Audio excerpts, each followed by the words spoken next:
Hello everyone, मेरा नाम है डॉक्टर वंदना गुप्ता और मैं एक होम्योपैथिक डॉक्टर हूँ। दोस्तों, आज मैं छोटे बच्चों में होने वाले कॉन्स्टिपेशन के बारे में बात करने वाली हूँ।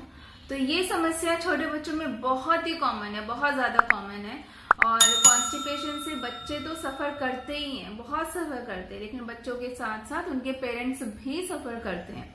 तो मेरे क्लिनिक में कुछ पेरेंट्स ऐसे भी थे, जब वो अपने बच्चों के कॉन्स्टिपेशन के बारे में बता रहे थे तो उनकी आंखें ना थोड़ी भर आई थी, थोड़ा सा रोने लगे थे बताते बताते। तो इतने ज्यादा पेरेंट्स भी साथ में सफर करते हैं इस प्रॉब्लम को लेके।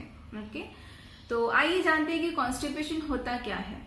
तो अगर बच्चे ने हफ्ते में 3 बार या उससे कम स्टूल पास किया है तो वो कॉन्स्टिपेशन की कैटेगरी में आता है।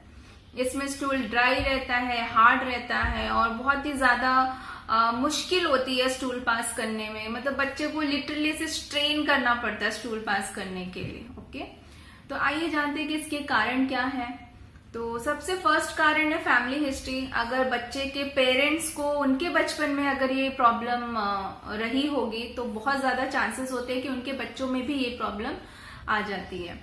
दूसरा कारण है कि डाइटरी चेंजेस। अगर आपने बच्चों का कुछ डाइट चेंज किया है या कुछ नई चीज इंट्रोड्यूस की है उनके डाइट में, जैसे लिक्विड डाइट पे थे तो सॉलिड डाइट पे आए हैं, या कुछ नया उनके एग्स इंट्रोड्यूस कर रहे हैं, या आपने कुछ और नया इंट्रोड्यूस किया उनके डाइट में, तो उसकी वजह से भी हो सकता है। ठीक है। तीसरा, जब बच्चे किसी नई जगह पे जाते हैं, ट्रैवल करते हैं, तो नई जगह पे जाते हैं तो वो भी एक कारण होता है कॉन्स्टिपेशन का। ठीक है। फोर्थ है कि जब बच्चे बहुत ज्यादा जंक फूड खाते हैं या बहुत फ्राइड आइटम खा लिया या बहुत ऑयली आइटम खा लिया, फैटी फूड सब, तो उससे भी बहुत ज्यादा मतलब कॉन्स्टिपेशन प्रॉब्लम हो जाता है। फिफ्थ प्रॉब्लम है बच्चे जब खेलते नहीं है, घर में इंडोर गेम्स ही ज्यादा खेलते हैं, फिजिकल एक्टिविटी जब कम होती है तो वो एक कारण भी होता है कॉन्स्टिपेशन का। ठीक है। और पानी कम पीते हैं बेसिकली। तो ये सब कारण है बच्चों में होने वाले कॉन्स्टिपेशन के बारे में। तो आप जानते हैं कि कॉन्स्टिपेशन के साइंस एंड सिम्टम्स क्या हैं। तो सबसे फर्स्ट साइन है कि जो आप स्टूल देखेंगे वो बहुत ड्राई होगा, हार्ड होगा एकदम, और बहुत मुश्किल होगी पास करने में। ठीक है। और बच्चे को ऐसे बहुत स्ट्रेन करना पड़ता है, बहुत ज्यादा ऐसे स्ट्रेन करेंगे, बहुत ज्यादा, इतना ज्यादा ड्राई होता है स्टूल। ओके, और पेनफुल रहता है। कई बच्चे रोते हैं, चीखते हैं पास करते समय, स्टूल पास करते समय, और नेक्स्ट टाइम जब उन्हें स्टूल का अर्ज आता है तो वो जाते भी नहीं, क्योंकि वो डर जाते हैं कि अभी बहुत ज्यादा हमें पेन होगा। ठीक है। और पेट में भी दर्द होता है। कई बार जब बच्चे बहुत ज्यादा स्ट्रेन करते हैं स्टूल पास करने में तो ब्लड भी निकल आता है, बिकॉज कट मार्क्स हो जाते हैं इनल एरिया में, जिन्हें हम फिशर्स भी बोलते हैं, तो ब्लड भी आता है। कई बार म्यूकस भी रहता है स्टूल के साथ, और एक्सट्रीम केसेस में फीवर भी हो जाता है, बच्चे को भूख नहीं लगती है। तो ये कुछ साइंस एंड सिम्टम्स हैं कॉन्स्टिपेशन के। ठीक है। अब मैं ऐसे कुछ पॉइंट्स बताऊंगी कि पेरेंट्स को किन बातों का ध्यान रखना चाहिए, या पेरेंट्स कैसे पता करें कि उनके बच्चे को कॉन्स्टिपेशन है। ठीक है। तो सबसे पहले पेरेंट्स को उनके बाउल मूवमेंट पे ध्यान देना चाहिए कि एक हफ्ते में उन्होंने कितनी बार बच्चे ने स्टूल पास किया है। तो अगर 3 और 3 से कम बार स्टूल पास किया है तो आपके बच्चे को कॉन्स्टिपेशन का प्रॉब्लम है। दूसरी बात है कि बच्चे को पेट में दर्द होगा तो आपका ध्यान जाना चाहिए कि कॉन्स्टिपेशन भी हो सकता है। तीसरा, कई बार बच्चे अपने स्टूल को रोकने की कोशिश करते हैं। ठीक है। जैसे अगर बच्चे खेल रहे हैं और अपना गेम छोड़ के नहीं जाना चाह रहे हैं स्टूल पास करने, या उनको प्रीवियस एक्सपीरियंस उनका बहुत पेनफुल रहा होता है, जैसे लास्ट टाइम जब उन्होंने स्टूल पास किया होता है बहुत पेन हो रहा होता है, तो वो अवॉइड करते हैं कि इस बार मैं नहीं जाऊं स्टूल पास करने। तो वो रोकते हैं अपने स्टूल अर्ज को, ऐसे ऐसे मुट्ठी से बंद करेंगे, उनके फेशियल एक्सप्रेशंस को देखिए, उनके हाथ ऐसे रहेंगे, क्रॉस लेग्ड रहेंगे उनके। ओके, तो उनके बॉडी लैंग्वेज को रीड करने की कोशिश कीजिए और समझिए कि वो स्टूल को रोक रहे हैं। तो आप एनकरेज करिए बच्चे को कि मतलब स्टूल ऐसे रोकना नहीं है, जाना है पास करने के लिए। ओके। और अपने बच्चे का अंडरवियर देखिए, क्योंकि अंडरवियर में भी स्टूल के कुछ स्टेन्स आपको मिलेंगे। ठीक है। और ब्लड देखिए, क्योंकि कई बार जब स्टूल पास करते समय ब्लड भी आता है, तो वो भी आप नोट कीजिए कि ये भी कॉन्स्टिपेशन का है, कारण है, और बच्चे को शायद एनल फिशर का प्रॉब्लम भी हो रहा हो। ठीक है। So these are few points for parents. तो आपको इन बातों का जरूर ध्यान देना चाहिए। ठीक है। आइए आप जानते हैं कि वो बेस्ट 6 होम्योपैथिक मेडिसिन कौन सी हैं जो बहुत ही ज्यादा इफेक्टिव हैं बच्चों में कॉन्स्टिपेशन को ट्रीट करने के लिए। तो अगर आपको है कोई कष्ट तो आइए होम्योपैथी से इसे करें नष्ट। तो दोस्तों, होम्योपैथिक मेडिसिन बताने से पहले मैं ये जरूर बोलूंगी कि आपको जरूर होम्योपैथी ट्रीटमेंट ऑप्ट करना चाहिए इन सब कंडीशन के लिए। सबसे पहले तो एक तो ये साइड इफेक्ट्स बिल्कुल नहीं होते हैं इस मेडिसिन के।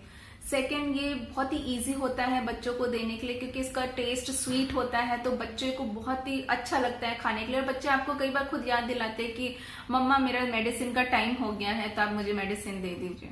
ठीक है, तो ये कुछ बेनिफिट्स हैं और बहुत ही पेनलेस ट्रीटमेंट है, बच्चे को कुछ प्रॉब्लम नहीं होती है इस ट्रीटमेंट से।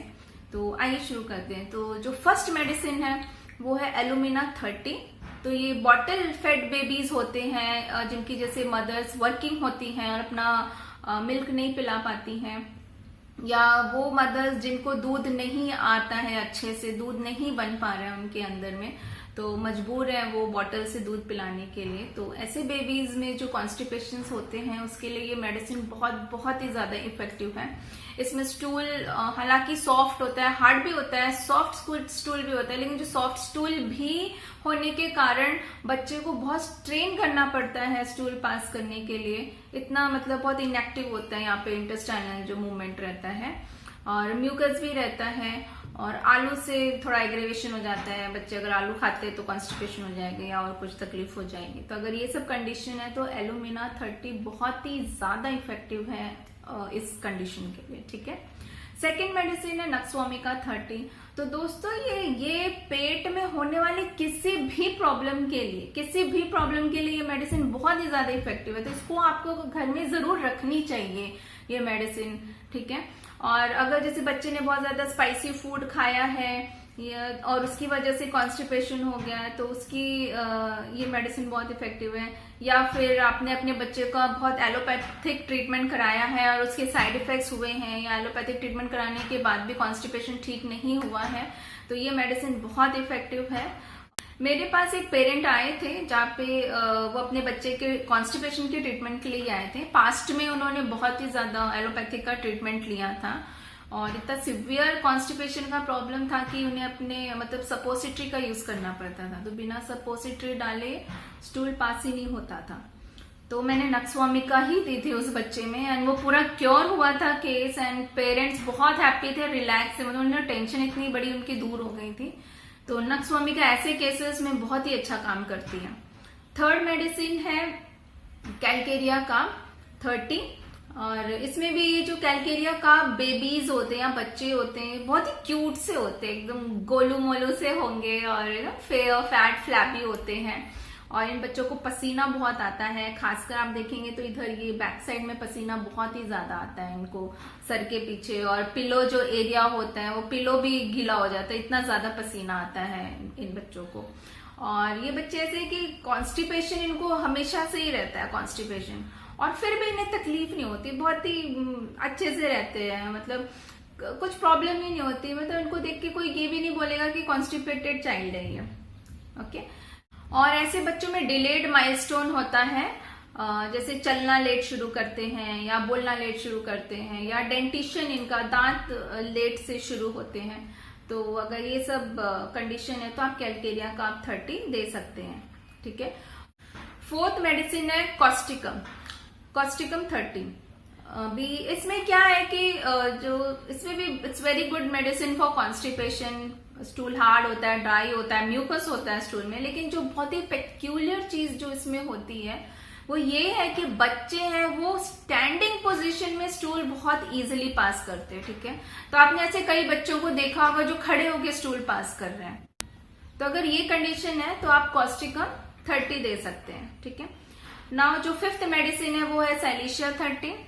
ये बच्चे थोड़े शाई होते हैं, शर्मीले होते हैं, बहुत ही ओबीडियंट चाइल्ड होते हैं, हर बात मानते हैं, सुनते हैं अपने पेरेंट्स की।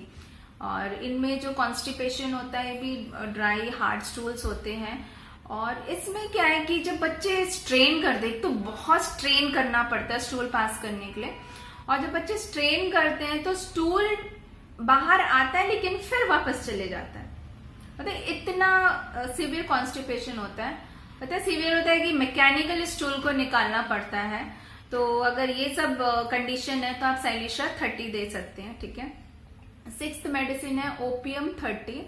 तो इसमें क्या है, इसमें स्टूल का बहुत ही कैरेक्टरिस्टिक स्टूल होता है। इसमें जो स्टूल होते हैं वो ब्लैक कलर के एंड राउंड बॉल्स में होते हैं। जैसे आपने गोट्स का स्टूल देखा होगा कि बकरी का स्टूल कैसा होता है, एक टिपिकल वैसे उसी टाइप के बच्चे राउंड बॉल्स में पास करते हैं। तो अगर ये सब कंडीशन है तो आप ओपियम 30 सोच सकते हैं। आइए अब बात करते हैं डोसेज की।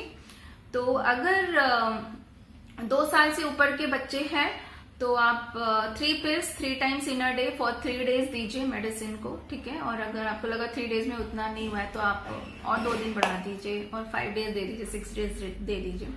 अगर बच्चा 1 साल से 2 साल के बीच में है तो आप 3 pills 2 times in a day for 3 days दीजिए एंड जरूरत के हिसाब से आप दिन बढ़ा सकते हैं, ठीक है। और अगर 1 साल से छोटा है बच्चा तो 2 pills 2 times in a day दीजिए फॉर 2 days या 3 days के लिए ऐसे दे दीजिए। ग्लोब्यूल्स को पानी में डिसॉल्व करके आप चम्मच से पिला दीजिए बच्चे को, छोटे बच्चे को, एकदम 1 साल से कम बच्चे को। दोस्तों बच्चों को पिल्स फॉर्म में ही दीजिए मेडिसिन को, लिक्विड फॉर्म में मत दीजिए, मतलब ऐसे डायरेक्ट लिक्विड मत दीजिए। पिल्स फॉर्म ही बेस्ट रहता है बच्चों के लिए, ओके। तो दोस्तों आशा करती हूँ कि आपको मेरा ये वीडियो अच्छा लगा होगा। तो इसे प्लीज लाइक एंड शेयर कीजिए ताकि ऐसे ही इंफॉर्मेटिव वीडियो जरूरतमंद लोगों तक पहुंच सके।